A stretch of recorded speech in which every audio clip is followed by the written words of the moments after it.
اهتزت مدينة قسنطينة عشية أمس على وقع جريمة نكراء راح ضحيتها الشاب بن صالح عقبة الذي يبلغ من العمر 17 سنة. مساء أمس تم الاعتداء عليه وطعنه بواسطة سلاح الأبيض في القلب والرقبة بعد شجار عنيف بحي 400 مسكن على منجلي المدينة الجديدة. الشاب عقبة كان يعمل بالمركز التجاري ريتاج مول بقسنطينة، وحسب مصادر النهار فإن سبب الشجار هو فتاة، في حين تم التعرف على هوية القاتل وهو صديق الفتاة وصديق عقبة أيضا.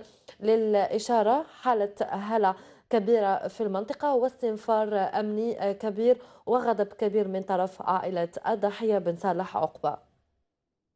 هذا ونشر الجاني اسكندر البالغ من العمر 17 ربيعا منشورا عبر صفحته في الفيسبوك قبل إلقاء القبض عليه، منشورا يؤكد فيه أنه قام بقتل الشاب عقبة بن صالح بدون قصد وبدون نية، كما ترحم على صديقه وطلب منه الغفران كما نتابع في هذا المنشور.